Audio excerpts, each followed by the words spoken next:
February 19ಕ್ಕೆ ಸಾರಿಗೆ ನೌಕರರ ಮುಷ್ಕರ, ಬೆಂಗಳೂರು ಚಲೋಗೆ ಕರೆ. ನೋ ಪೇ ನೋ ವರ್ಕ್ ಎಂದ ಸರ್ಕಾರ. ಅಂದರೆ ಫೆಬ್ರವರಿ 19ಕ್ಕೆ ಬಸ್ಗಳು ಇರುತ್ತಾ, ಬಂದ್ ಆಗತ್ತಾ ಎಂಬುದರ ಕುರಿತು ಸಂಪೂರ್ಣ ಮಾಹಿತಿಯನ್ನು ತಿಳಿದುಕೊಳ್ಳೋಣ. ನೋಡಿ, ಸಾರಿಗೆ ಸಿಬ್ಬಂದಿ ಮತ್ತೆ ಸಿಡಿದೆದ್ದಿದ್ದಾರೆ. ವಿವಿಧ ಬೇಡಿಕೆಗಳ ಈಡೇರಿಕೆಗೆ ಆಗ್ರಹಿಸಿ ರಾಜ್ಯದ ಸಾರಿಗೆ ನೌಕರರು ಮತ್ತೊಮ್ಮೆ ಮುಷ್ಕರದ ರಣಕಹಳೆ ಮೊಳಗಿಸಲಿದ್ದಾರೆ. ಸಾರಿಗೆ ನೌಕರರ ಜಂಟಿ ಕ್ರಿಯಾ ಸಮಿತಿಯು ಈ ಬಾರಿ ಹಿಂದೆ ಸರಿಯುವ ಪ್ರಶ್ನೆಯೇ ಇಲ್ಲ ಎಂಬ ದೃಢ ನಿರ್ಧಾರದೊಂದಿಗೆ ಬೃಹತ್ ಪ್ರತಿಭಟನೆಗೆ ಸಜ್ಜಾಗಿದೆ. ಫೆಬ್ರವರಿ 19ರಂದು ಬೆಂಗಳೂರು ಚಲೋಗೆ ಸಾರಿಗೆ ನೌಕರರು ಕರೆ ನೀಡಿರುವಂಥದ್ದು. ಅಂದರೆ ರಾಜ್ಯಾದ್ಯಂತ ಬಸ್ ಸಂಚಾರ ಸ್ಥಗಿತಗೊಳ್ಳುವ ಭೀತಿ ಕೂಡ ಎದುರಾಗಿದೆ. ಇದರ ಮಧ್ಯೆ ನೋ ವರ್ಕ್ ನೋ ಪೇ ಎಂದು ಸರ್ಕಾರ ಶಾಕ್ ಕೊಟ್ಟಿದೆ.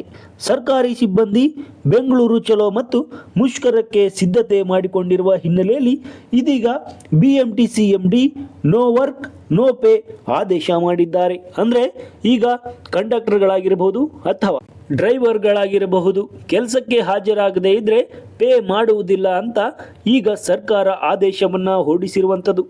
ಕರ್ತವ್ಯಕ್ಕೆ ಗೈರಾಗುವ ಬಿಎಂಟಿಸಿ ಸಿಬ್ಬಂದಿಗಳಿಗೆ ಬಿಎಂಟಿಸಿ ವ್ಯವಸ್ಥಾಪಕ ನಿರ್ದೇಶಕ ಕೆಬಿ ಶಿವಕುಮಾರ್ ಆದೇಶ ಜಾರಿ ಮಾಡಿದ್ದಾರೆ. ವಿವಿಧ ಬೇಡಿಕೆಗಳು ಈಡೇರಿಸುವಂತೆ ಒತ್ತಾಯಿಸಿ ಮುಷ್ಕರ ಹಾಗೂ ಬೆಂಗಳೂರು ಚಲೋ ಸಿದ್ಧತೆ ಮಾಡಿಕೊಂಡಿದ್ದಾರೆ. ಸಾರಿಗೆ ಸಿಬ್ಬಂದಿಗಳಿಗೆ ಇದೀಗ ಬಿಗ್ ಶಾಕ್ ಎದುರಾಗಿದೆ. ಫೆಬ್ರವರಿ 19ಕ್ಕೆ ಬೆಂಗಳೂರು ಚಲೋ.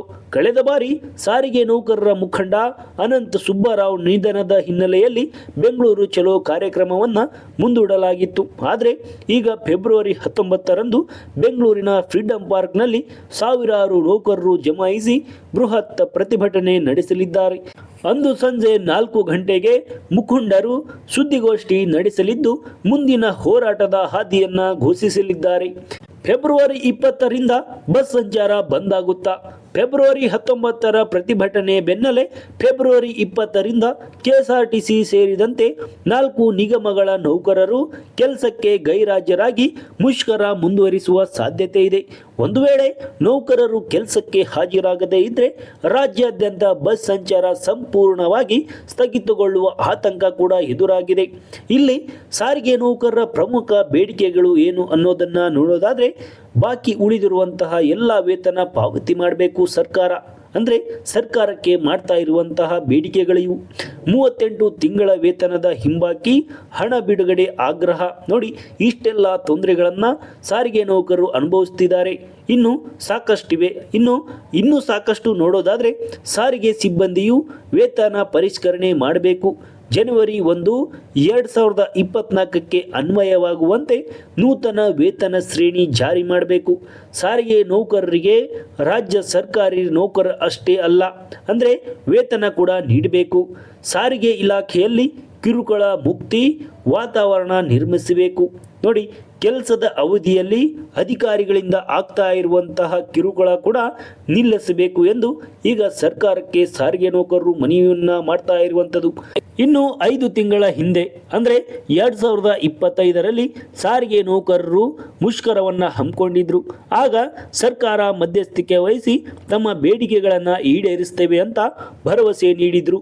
ಆವಾಗ ಎಲ್ಲ ಸಂಧಾನ ಮಾಡಿದ್ರು. ಆದರೆ ಆವಾಗಲಿಂದನೂ ಕೂಡ ಸರ್ಕಾರ ಯಾವುದೇ ರೀತಿಯ ಸ್ಪಂದನೆ ಮಾಡಿಲ್ಲ, ಮತ್ತೆ ನಮ್ಮ ಬೇಡಿಕೆಗಳು ಕೂಡ ಈಡೇರಿಲ್ಲ ಎಂಬುದು ಇಲ್ಲಿ ಸಾರಿಗೆ ನೌಕರರ ವಾದ.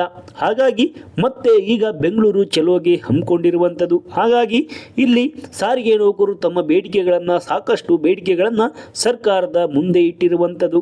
ಈ ಬೇಡಿಕೆಗಳು ಸಾರಿಗೆ ನೌಕರರು ಸಿಬ್ಬಂದಿಗಳಿಂದ ಅಥವಾ ಅಧಿಕಾರಿಗಳಿಂದ ಕಿರುಕುಳದಿಂದ ಈ ಎಲ್ಲ ಬೇಡಿಕೆಗಳನ್ನು ಇಲ್ಲಿ ಸರ್ಕಾರದ ಮುಂದೆ ಇಟ್ಟಿರುವಂಥದ್ದು. ಹಾಗಾಗಿ ಸರ್ಕಾರ ಇಲ್ಲಿ ಸಾರಿಗೆ ನೌಕರರ ಒಂದು ಪ್ರತಿಭಟನೆಯನ್ನು ಸ್ಪಂದಿಸುತ್ತಾ ಅಥವಾ ಮತ್ತೆ ಸಂಧಾನಕ್ಕೆ ಮುಂದಾಗುತ್ತಾ ಅಥವಾ ರಾಜಿಗೆ ಸಾರಿಗೆ ನೌಕರರು ಮುಂದಾಗ್ತಾರೆ ಎಂಬುದನ್ನು ಕಾದು ನೋಡಬೇಕಾಗಿರುವಂಥದ್ದು.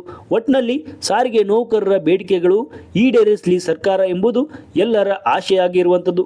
ಹಾಗಾಗಿ ಯಾರಿಗೂ ತೊಂದರೆಯಾಗದಂತೆ ಇಲ್ಲಿ ಬಸ್ ಸಂಚಾರ ವ್ಯವಸ್ಥೆ ಕೂಡ ಇಲ್ಲದೆ ಇದ್ರೂ ಕೂಡ ಎಲ್ರಿಗೂ ಸಾರ್ವಜನಿಕರಿಗೂ ಕೂಡ ತೊಂದರೆ ಆಗ್ತಾ ಇರುವಂಥದ್ದು. ಹಾಗಾಗಿ ಇಲ್ಲಿ ಸಾರ್ವಜನಿಕರಿಗೂ ತೊಂದರೆ ಆಗೋದು ಬೇಡ, ಇಲ್ಲಿ ಸಾರಿಗೆ ನೌಕರರಿಗೂ ಕೂಡ ಯಾವುದೇ ರೀತಿ ತೊಂದರೆ ಆಗೋದು ಮಾಡೋದು ಬೇಡ ಎಂಬುದು ಎಲ್ಲರ ವಾದವಾಗ್ತಾ ಇರುವಂಥದ್ದು.